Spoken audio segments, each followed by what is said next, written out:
자, 살인하지 말라. 아주 간단한 명령이죠. 1계명부터 5계명까지는 보편적 길고 설명을 많이 하고 있어요. 그런데 이 6번째 계명은 살인하지 말라. 아주 심플하게 명령하고 있습니다. 유대인들은 5계명까지는 하나님의 대리자로서 부모를 섬겨야 한다는 점에서 5계명까지는 하나님에 대한 계명이고 6계명부터 사람에 대한 계명입니다 라고 해설하고 있습니다.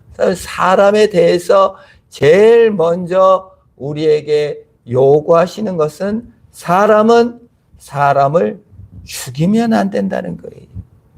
살생이 아니고 인간을 죽이지 말라는 것입니다. 인간을 죽이지 말라는 것은 세 가지로 이해할 수 있어요. 첫 번째, 하나님으로 섬겨라. 하나님의 형상. 인간을 죽이지 말라는 것은 하나님의 형상대로 지음 받았기 때문에 그 하나님의 형상을 죽이지 말라는 거예요. 그러면 하나님의 형상을 없애는 것이 무엇이냐? 첫 번째로 하나님 관계가 단절되는 것이 사실은 하나님 형상을 없애는 것이죠. 하나님을 투명인간 취급하고 하나님 없이 살려고 하는 것이 살인이다 그 말이에요. 하나님을 지워버려요. 하나님 없는 세상에 살고 싶어하는 마음, 그것이 살인이요 배반입니다. 사실 아담과 하와가 에덴 동산에서 하나님과 동행하며 살았는데 하나님 같이 되어 하나님 없이 살고 하나님보다 높이 되어 살고자 하나님의 형상을 지워버리는 거예요. 그래서 하나님 관계가 단절되고 죽음이 오고 파괴가 오고 죄로 말미암아 없어지는 거예요. 사람을 살인한다는 게 뭡니까? 죽이는 것이죠. 없어져야 된다는 거예요. 그 인간이 같이 못 살겠다는 거예요. 죽이는 거예요. 하나님의 형상을 파괴하는 겁니다. 이게 인간 간의 관계가 깨어지는 것이죠. 미움, 예수님께서는 마태복음 5장에서 형제를 대하여 분노하는 자마다 지옥에 간다. 형제를 미워하는 자가 살인하는 자다. 그라고 했어요. 옛사람이 살인하지 말라고 했다는 들었으나 나는 너에게 말한다. 형제에 대하여 분노하는 자, 형제에 대해서 미워하는 자, 형제에 대해서 라가라, 바보 같은 놈이라고 욕한 자가 지옥에 간다라고 말할 정도로 이 살인의 계명을 확대, 본뜻 인간의 존재를 부정하고 미워하고 싫어하고 계층별로 나눠서 공부 잘한 인간, 공부 못한 인간, 우월한 존재, 열등한 존재 이렇게 나누지 말라는 거예요. 우리 유명한 도스토예프스키의 작품 죄와 벌에서 나옵니다. 누가 나옵니까? 여기서 한 주인공이 무엇의식을 가져요. 나는 대학생, 나는 많이 배운 자. 라스콜리코프가 우월의식과 영웅의식과 우생학적으로 나는 우월한 존재이니까 저 잉여인간, 저 쓸모없는 노파, 전당포, 돈만 밝히는 돈벌레, 바퀴벌레 같은 인간, 도대체 인간에게는 필요 없는 저 존재를 내가 죽여서 그 돈을 갖고 내 우등하고 머리 좋고 똑똑하고 영웅인 내가 그 돈으로 대학 장학금을 보내면 사회에 이바지하고 얼마나 좋냐. 저 쓸모없는 인간은 내가 죽여야 되겠다. 가서 죽여요. 죄책감이 없어요. 이걸 하지 말라는 거예요. 하나님 편에서는 뭐예요? 가난한 사람이나 부자거나 임금님이나 신하나 거지나 높은 자나 낮은 자나 적게 배운 자나 남자나 여자나 흑인이나 백인이나 다 똑같이 하나님의 형상이다. 우월한 자도 열등한 자도 없다. 모든 생명은 똑같은 값어치가 있다. 이게 하나님의 형상이라는 거예요. 인간은 하나님의 형상이고 네 스스로 평가할 수 없는 존재다. 그러니 죽이지 말라. 없애지 말라는 거예요. 그러나 인간은 항상 종족 우월주의, 일본이 종족주의라는 책을 쓰고 우리 한국 친일파 역사학자들이 그 신민사관에 쩌든 역사학자들이 계속 책에서 떠드는 게 뭐예요? 일본은 우수한 종족, 우리는 거기에 따라가야 된다. 종족주의가 뭡니까? 친일파죠. 제국주의죠. 힘 있는 자에게 굴복한다는 거예요. 그 히틀러의 논리 아닙니까? 유대인은 나쁜 민족, 유대인은 더러운 바퀴벌레 민족, 우리 게르만 민족이 저 유대인을 없애자. 독일 사람들이 만세 부르고 다 따라가서 종족주의에 빠져가지고 이렇게 죽여갔다. 그 말. 지금 한국의 20대 남자들이 윤석열 지지율 70%에 이르렀다는 거예요. 왜 남자들이 그러냐? 전체주의, 종족주의, 우월주의, 경쟁 세계에서 시달리고 그냥 이거니까 그냥 그걸 받아들이는 거예요. 경쟁 체제를. 예? 조지 오웰의 1980년도의 결말이잖아요. 그 제국주의, 전체주의 지도자를 그냥 자기 마음으로 받아들이는. 그래서 그냥 힘 있는 자 앞에 쉽게 굴복하는 거예요. 그만큼 연약해졌다는 뜻이기도 하고 그만큼 살기가 힘들다는 뜻이죠. 인간의 본성이 그런 마음이 있어요. 하나님의 형상으로서 모두 다 동일한 인간이요, 모두 다 소중한 인간이요, 평등성이 아니라 그냥 권력과 힘을 쉽게 인정해버리는 거예요. 우리가 친일이고 기회주의고 그런 것들입니다. 무서운 것이죠. 우리 젊은 시대들이, 우리 또 나이 든 세대가 고민해야 될 문제입니다. 이게 바로 살인하지 말라라는 명령은 빈부 고아를 막론하고 누구든지 소중하다 그 말이에요. 세 번째가 뭐예요? 자연계예요. 요즘 그 채식주의자라는 책이 노벨 문학상을 탔잖아요. 그리고 전 세계 인구 중에 채식주의자가 많습니다. 미건이라고 하기도 하고. 그냥 그러면 이 하나님께서 살생하지 말라고 했지 뭐요? 살생하지 말라가 아니라 살인하지 말라예요. 우리가 짐승은 어떻게 해요? 죽일 수 있어요. 이용할 수 있어요. 그게 성경적 명령입니다. 그러나 자연계를 대할 때 어떻게 대해야 되나? 이 살인하지 말라가 그러면 그냥 동물을 갖다가 막 함부로 잡아먹고 그냥 사냥감으로 그냥 심심풀이로 쫓아가서 쏴 죽이고 취미생활로 동물 죽이는 게 일이면 되나? 그걸 금하는 거예요. 살인하지 말라는 것은 뭐예요? 하나님의 형상으로 지음받은 인간이 지식과 의와 거룩으로 지음받은 인간이 자연계를 사랑하고 관리하고 책임을 진다. 하나님의 형상이라는 건 뭐예요? 지식과 의와 거룩이에요. 지식과 의와 거룩이라는 건 뭐죠? 선택하고 결정하고 책임진다는 거예요.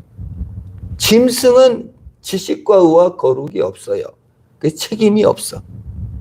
자연 파괴를 됐는데 거기에 대해서 짐승에게 책임을 묻진 않아요. 하나님께서.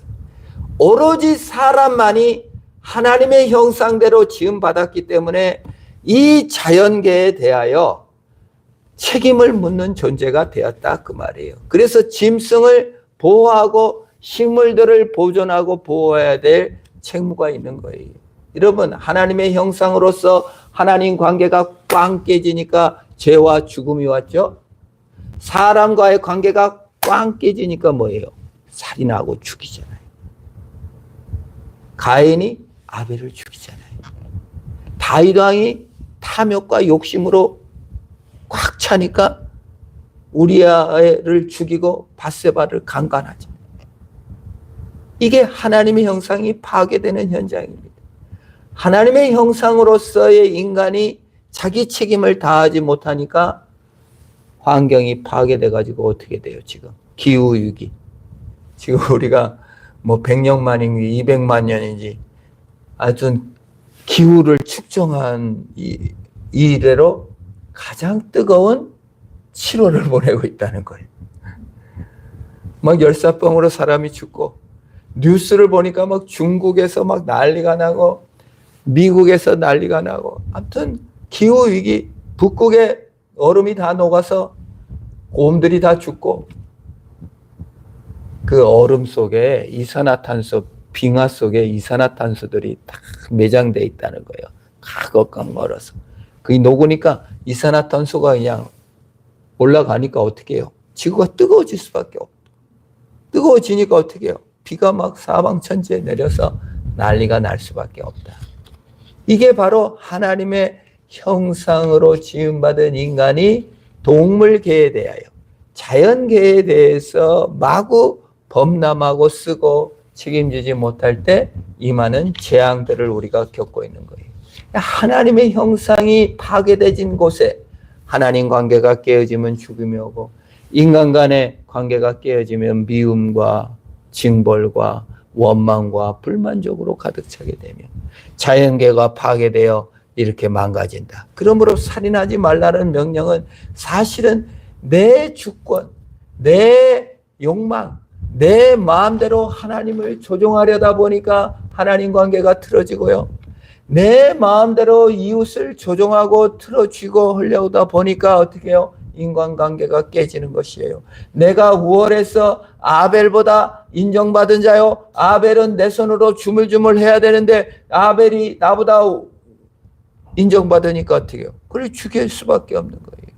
자연계를 내 손으로 주물주물 그냥 내 맘대로 다 해먹고 쪽쪽 빨아서 이용만 하려고 하니까 자연계가 역습해서 덤비는 것입니다.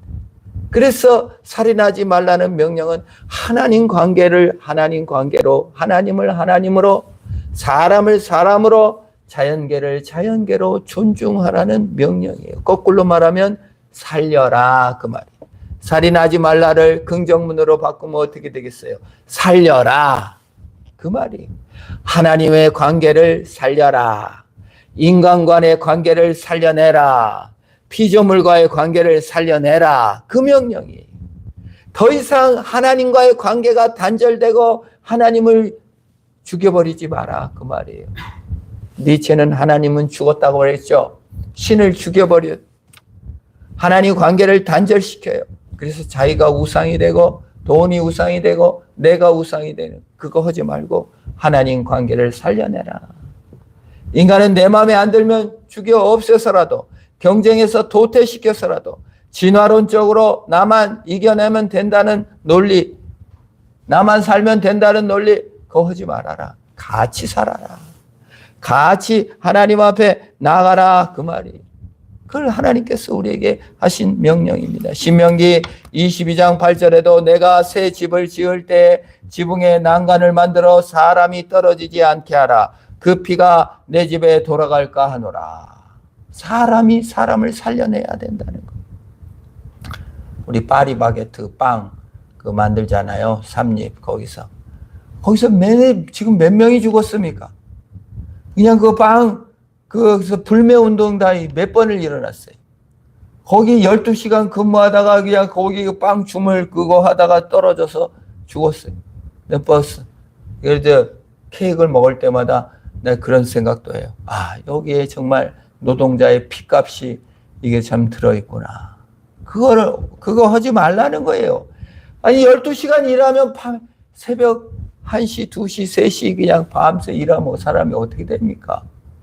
졸립죠, 당연히. 간호사들 8시간씩 끊어 하는 것도 힘든데 12시간 풀로 근무하니까 그거예요. 사실 노동 시간을 조정하여 잘 일 못 시키는 것은 사람을 죽이는 행위입니다. 그거 하지 말라는 거예요, 사실. 인간 간에 노동의 강도, 돈의 가치, 물질의 가치를 사람보다 높여가지고 일시키지 말아라. 사람 위에 사람 없고 사람 아래 사람 없고 모두 다 하나님의 형상이다는 겁니다. 여기서 우리가 깊이 생각해 볼 게 낙태 문제도 우리가 심각합니다. 네. 낙태 권리를 달라고 이거 하고 있는데 사실 성경은 뭐라고 말합니까? 내가 모태에서부터 조성하였나이다. 시편 71편 6절에서도 어머니 배에서부터 나를 택하셨나이다. 우리 예수 믿는 사람들은요, 모든 사람들이 뱃속에서부터 영원히 있고 하나님께서 지으셨다고 믿는 것입니다. 이사야 44장 2절에 너를 만들고 너를 모태에서부터 지어낸 여호와라고 말하고 있고, 에레미야 1장 5절에서 내가 너를 모태에 짓기 전에 알았다. 그래서 낙태에는 사실은 우리 예수 믿는 사람들은 그 살인이다. 한 인격의 문제점이 있다라고 생각합니다. 그래서 우리가 낙태는 회개하고 좀 고쳐야 될 일이죠. 그러나 그게 천편일률적으로 절대 안 돼. 이렇게는 또 말할 수 없는 부분이 있어요. 내가 6가지가 있는데, 의학적 난점, 산모의 건강이 심히 위독하게 될 때, 그거 어떻게 해야 됩니까? 임신된 아이가 계속 임신을 유지할 수 하면 산모가 죽게 됩니다. 정신적 질환에 어려움이 있어서 키울 수 없는 그런 환경이라든지, 또 법적, 윤리적, 성폭행으로 임신이 됐다든지, 근친상간으로 아버지의 씨가 또 딸에게 임신이 된 경우, 우리는 어떻게 해야 됩니까? 사회적 어려움도 있습니다. 학업을 유지하지 못할 때. 참, 그러니까 사실은 우리가 기독교 윤리로 살인하지 말라는 명령을 받고 살아가는 것이 얼마나 힘든 것인가를 현대사회는 보여주고 있어요. 우리 타인에 대해서 쉽게 판단하고 정죄할 수는 없습니다만, 우리 예수 믿는 사람들이 살인하지 말라는 계명 속에 낙태를 금하고, 또 이렇게 좀 임신이 됐을 때 낳는 경우 관용적으로 받아지고, 이렇게 해야 될 필요가 있다고 생각합니다. 또 살인하지 말라는 명령에 우리가 꼭 짚고 넘어가야 될 부분이 있어요. 안락사 문제예요. 네덜란드에서 과거 요양원에서 나이가 들면 어떻게 됩니까? 인생이 의미 있고 덧도 없고 그냥 아픈 상태에서 그냥 10년, 20년 사는 경우도 있어요. 그러니까 노인의 자식들이 찾아와요. 돈이 있어요. 무슨 건강해서 여행을 다녀요. 요양원에서 죽는 날만 기다리니까 너무 괴로우니까 의사한테 날 죽여주세요 가지고 네덜란드 의사가 몇 명을 죽였어요. 그 약을 놔준 거예요. 그래서 고발돼가지고 막 난리가 났어요. 근데 지금은 네덜란드는 안락사가 합법이에요. 그래서 요양원에서 노인이 내 인생 의미도 없고 이런 연명 더 이상 하기 싫다 그러면 의사에게 부탁하면 이 죽이는 액체를 놔주는. 안락사 문제가 지금 우리 한국에서도 심각합니다. 음성적으로 암의 고통으로 막 고통스러워요. 근데 어떻게 자식 입장에서 아무리 고통스러워한다고 그거 죽이는 약을 놔주겠어요? 그래서 사실은 이제 이런 죽어가는 과정을 그냥 놔두는 거. 그래서 인공호흡기를 그냥 대지 않는다든지, 그냥 몸에 그냥 모든 걸 꽂아가지고, 이제 거의 죽어가는데, 죽어가는 과정을 그냥 두는 것은 우리 한국에서도 허락을 합니다. 그리고 유언을 자식들에게, 야, 내가 죽어갈 때, 그 인공호흡기 대고 막 이렇게 해가지고 그냥 억지로 그렇게 하지 말고 그냥 놔둬라. 내 의식도 없고 그럴 때 그냥 연명치료하지 말아라는 말을 하면은 지금 한국은 거기까지는 갔어요.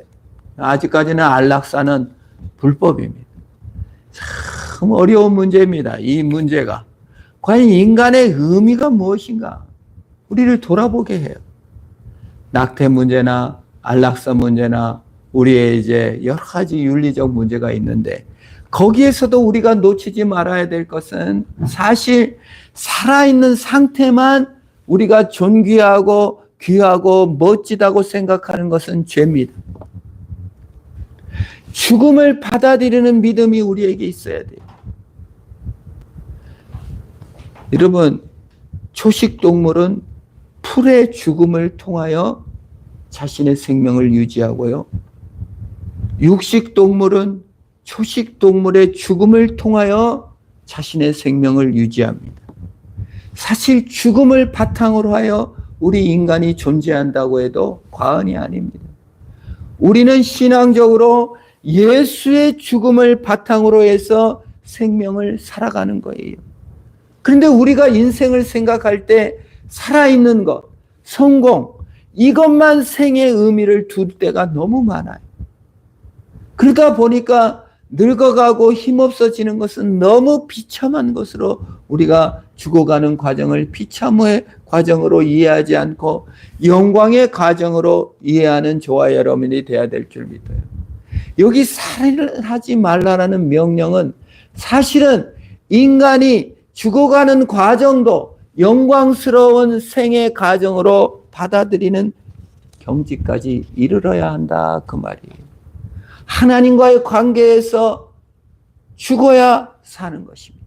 예수 그리스도가 죽어야 살고 내 자아가 죽어야 삽니다. 이웃과의 관계에서 내가 죽어야 이웃을 높일 때가 많아요. 동물과의 관계에서도 헌신적으로, 일과의 관계에서도 헌신적으로 남을 위해 희생하는 것이 아름다울 때가 더 많아요. 우리가 독립운동하는 사람들도 마찬가지입니다.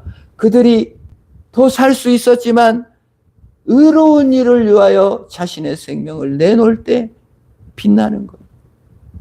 이순신 장군도 자신의 죽음을 알리지 않고 자신의 죽음을 바탕으로 나라를 위하는 마음이 아름답다고 볼 수가 있는 것입니다. 우리가 이거를 잊어버리면요, 그냥 살아있는 것, 힘 있는 것, 성공한 것만 옳은 것이 아니라 죽음을 바탕으로 해서 하나님의 영광에 이르게 되는 것을 우리는 기억해야 할 것입니다. 그러므로 살리는 일에 우리가 늘 자살 문제도 우리가 사실 심각한 문제죠. 스스로 생명을 끊는 것이죠. 교회는 자살을 금합니다. 예를 들어 암브로시우스라는 목사님은 이 처녀가 이렇게 이제 강간을 당했어요. 이미 처녀가 너무 분통이 터져가지고 이 강간의 육체적 수치를 면하기 위해서 혀를 깨물고 스스로 죽었다. 이러면 어떻게 생각해요? 할 수 있다. 암브로시우스 목사는 처녀가 순결을 지키기 위해서 자살을 한 경우 그건 괜찮다. 자살을 허용했어요. 그런데 바로 그의 제자 어거스틴은 이렇게 말합니다. 처녀가 강간을 당했어도 육체는 더러워졌을 망정 그 영혼은 더럽혀지지 않았기 때문에 굳이 죽을 필요가 없다. 생명을 그렇게 쉽게 없앨 필요가 없다라고 말하고 있습니다. 성경에 자살자가 많이 등장해요. 가룟 유다, 사울왕, 아히도벨. 사울왕은 엎드려져서, 아히도벨 같은 경우는 뭐예요? 자기 모략이 이루어지지 않자 그 자살을 한 것이죠. 시므리 왕도 자살을 했습니다. 근데 여기서 말해주는 건 뭡니까?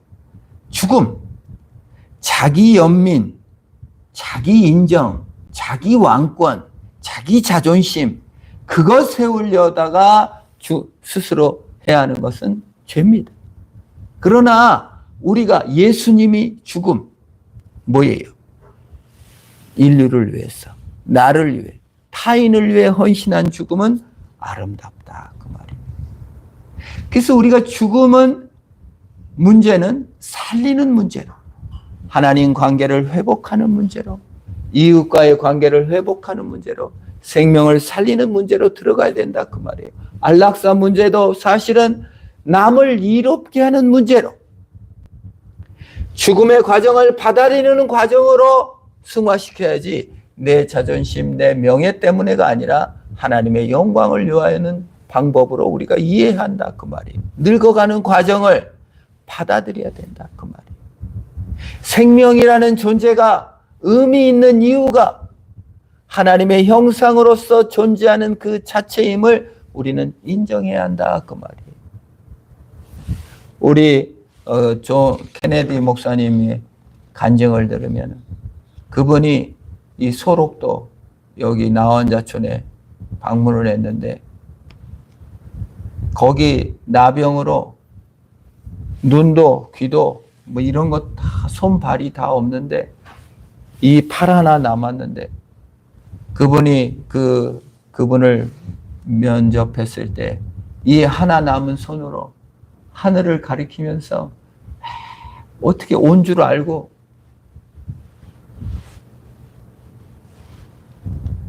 그 목사님이 너무 충격을 받았다. 저분이 눈도 보이지도 않고 손발도 없는데 오로지 손팔 하나 남은 걸로 하늘의 영광을 저렇게 가리키는 보고 큰 감동을 받았다는 겁니다. 우리 존재의 의미가 무엇입니까?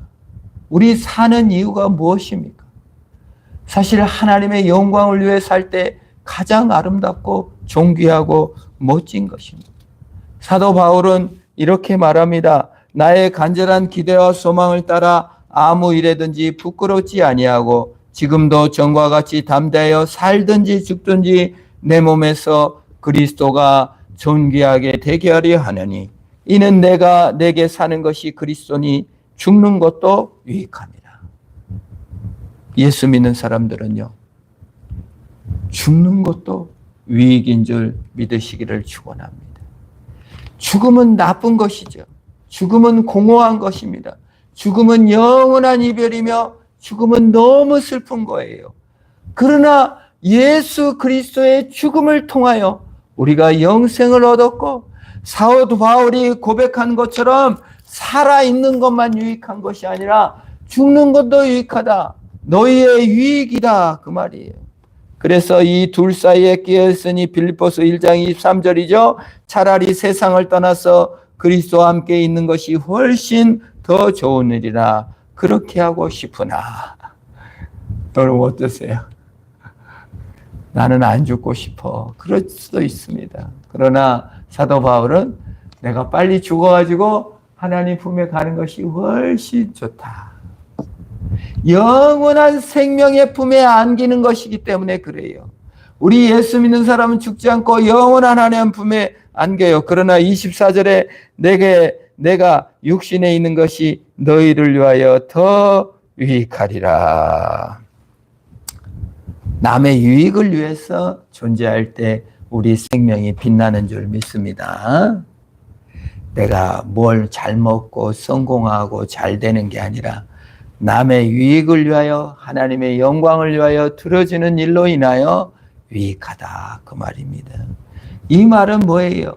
우리의 생명을 보호하고 우리의 생명을 가꾸고 우리의 생명을 전하는 일, 생명을 살리는 일에 우리가 힘써 앞으로 나가야 된다 그 말이에요.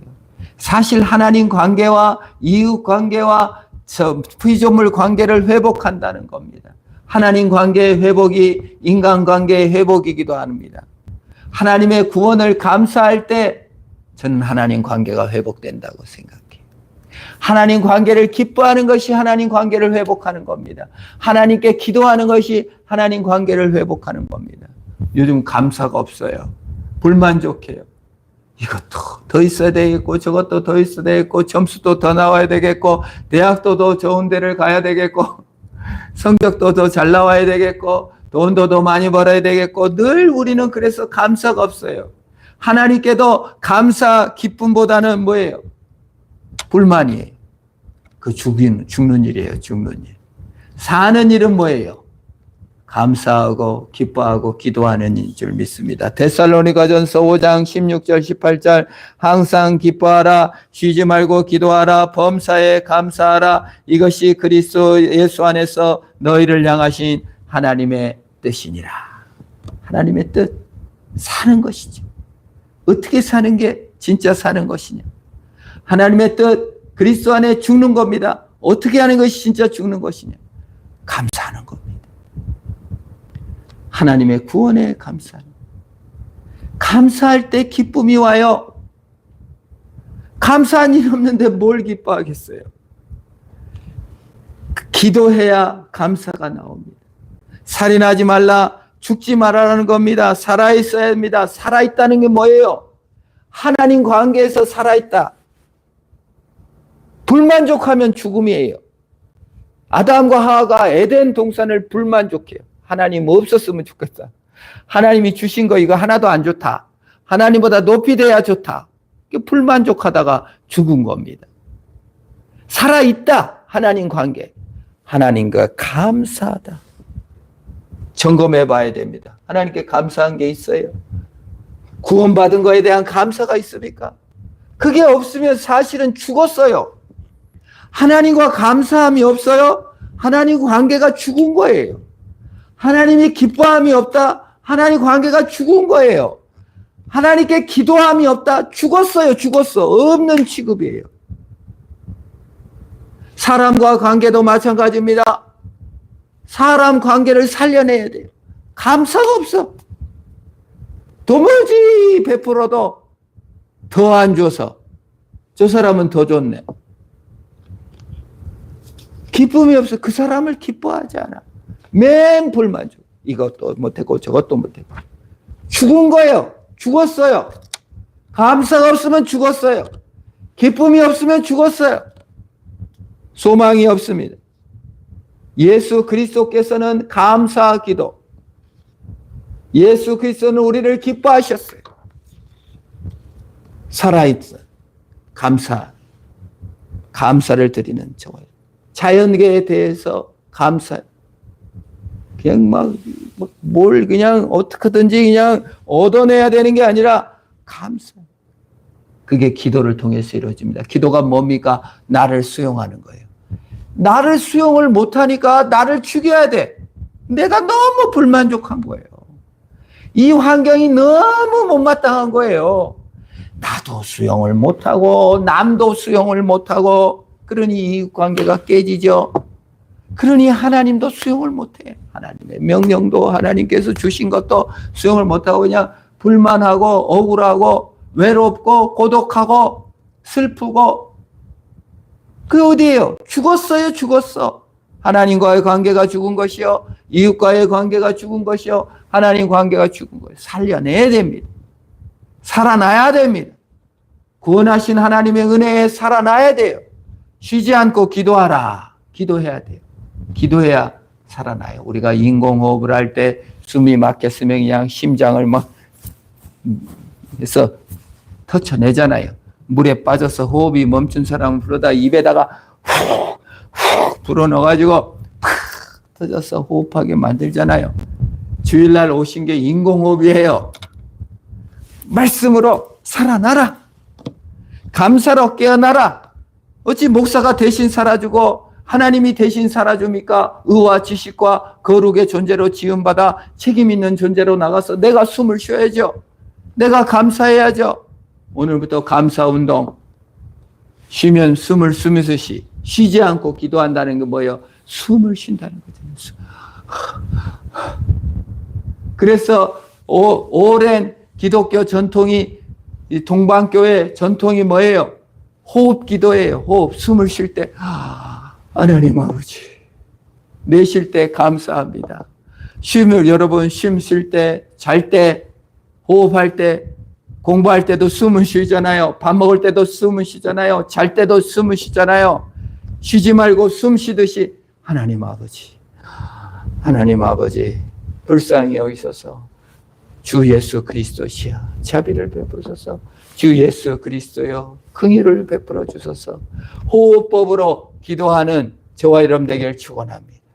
주께서 우리를 구원하셔 주셨으니 감사합니다. 하나님 아버지 감사합니다.